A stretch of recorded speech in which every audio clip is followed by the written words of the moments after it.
Muito bem. Então a toxicodinâmica, ela vai seguir os mecanismos de toxicidade, né? Os locais de ação, como essa ação tóxica vai afetar o organismo em maior profundidade e as consequências, como interfere nos mecanismos enzimáticos e nas biomoléculas. E, por fim, quais são os principais fatores de determinação da intoxicação no agente tóxico. Vamos avançar. Então, primeiro, a possibilidade do agente químico causar efeitos deletérios e qual população pode ser atingida por ele. Ou seja, a avaliação do risco. Esse conceito de avaliação de risco, ele é muito importante para toxicologia. Por quê? É muito mais provável que um indivíduo que trabalhe na lavoura com agrotóxicos se intoxique com esses agentes do que um pescador que trabalha à beira-mar.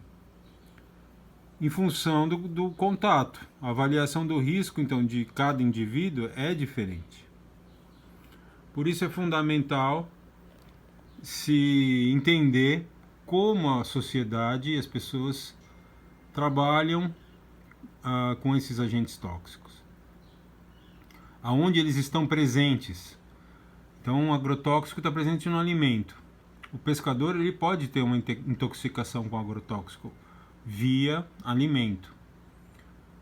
No entanto, aquele que trabalha com agrotóxico experimenta uma dosagem muito maior, sendo que se não utilizar corretamente os EPIs. Né? Estabelecer procedimentos preventivos, né, que são justamente estratégias de tratamento, são justamente os EPIs. E o controle de alimentos, o controle de produtos em que a população vai entrar em contato, por exemplo, a poluição ambiental, ou tintas, solventes, combustíveis, materiais de limpeza, são outras fontes de agentes tóxicos. Terceiro, desenvolver produtos específicos com maior seletividade. No caso de pesticidas, né? Então, por exemplo,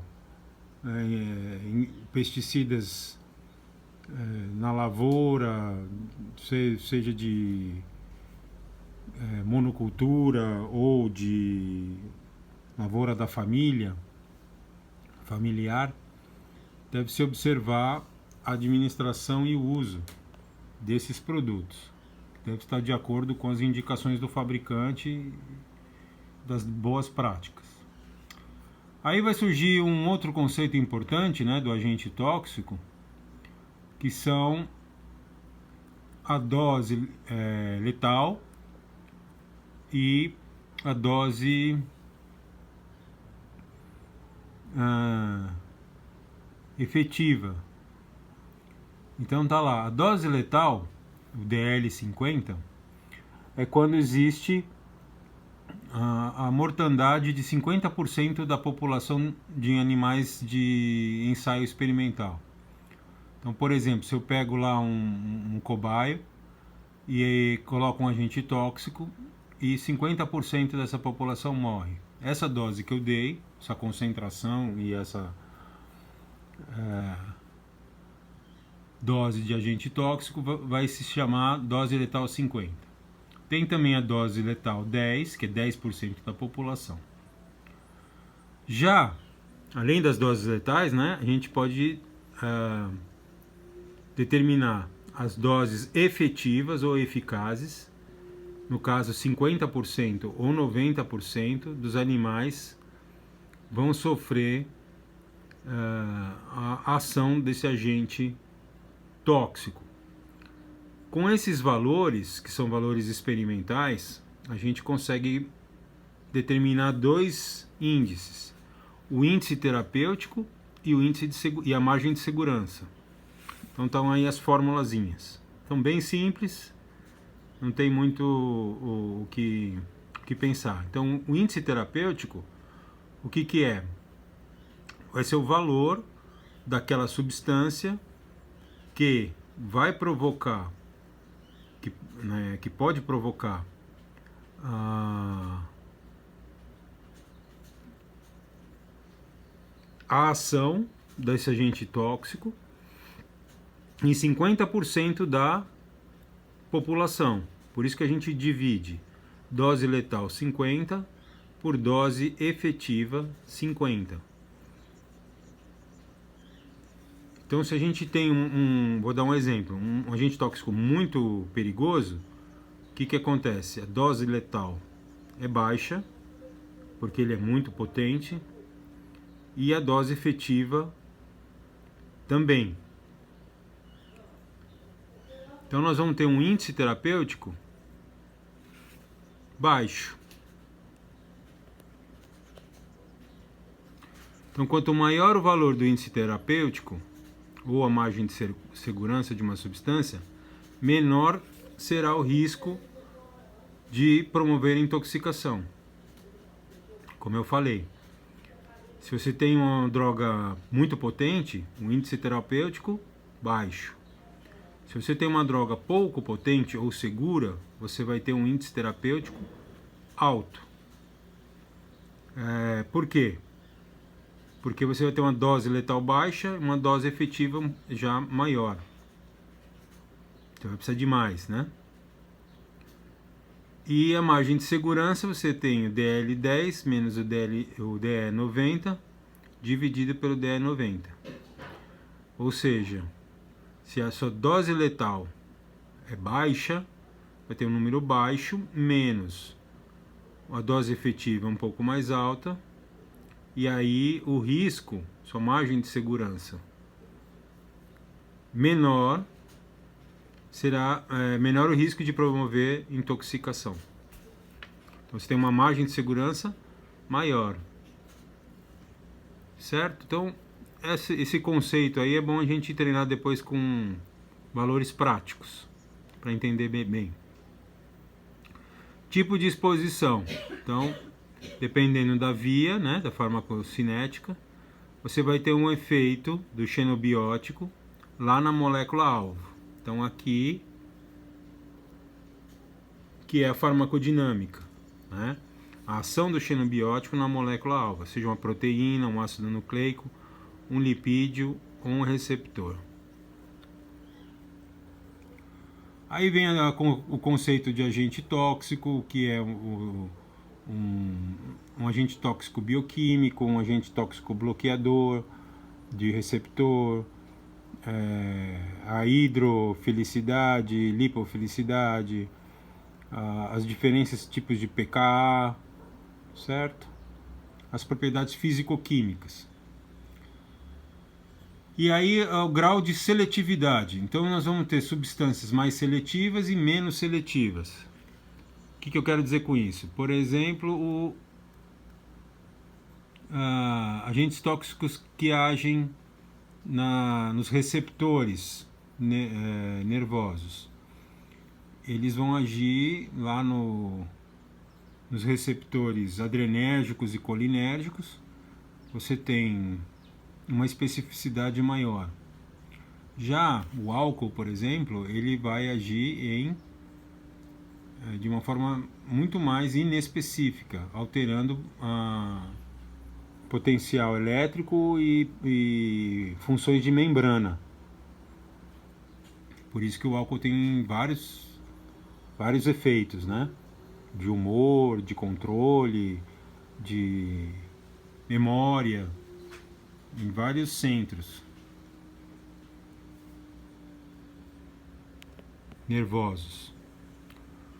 Bom, então aí está falando um pouquinho dos mecanismos, ou seja, dos receptores, da interação dos agentes tóxicos com os receptores, que vão seguir regras de concentração.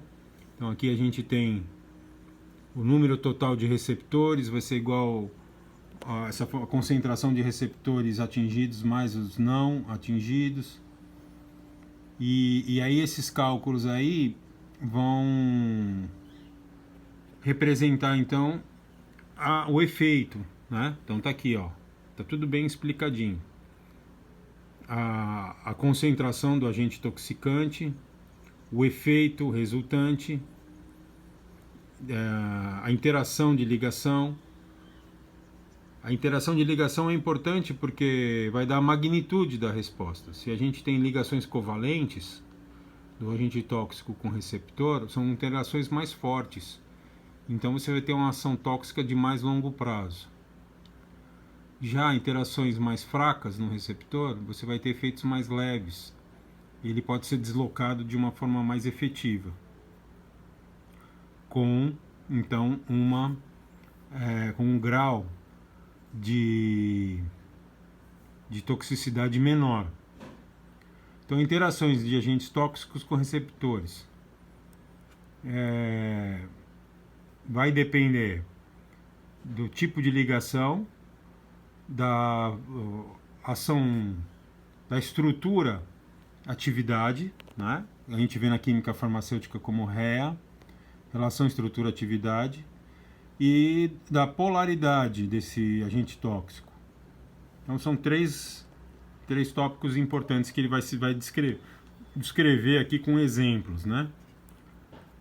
A estrutura espacial, afinidade com o receptor, polaridade e tipos de ligação. Aí tem os exemplos, né? As toxinas botulínicas, etc. Interferência nas funções de membrana. Como eu estava falando do álcool. Então, existem substâncias que vão interferir na membrana, causando os efeitos tóxicos. E aí vocês se atentem aos exemplos. Inibição da fosforilação oxidativa, que é uma parte do metabolismo, né? Que vai causar o bloqueio, a inibição dessa fosforilação oxidativa, vai causar problemas bioquímicos em reações de, por exemplo, oxidação de ferro na hemoglobina, causando então efeitos tóxicos.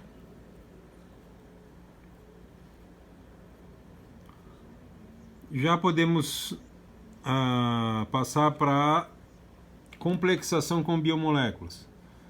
Então, os agentes tóxicos podem interagir com proteínas, com lipídios,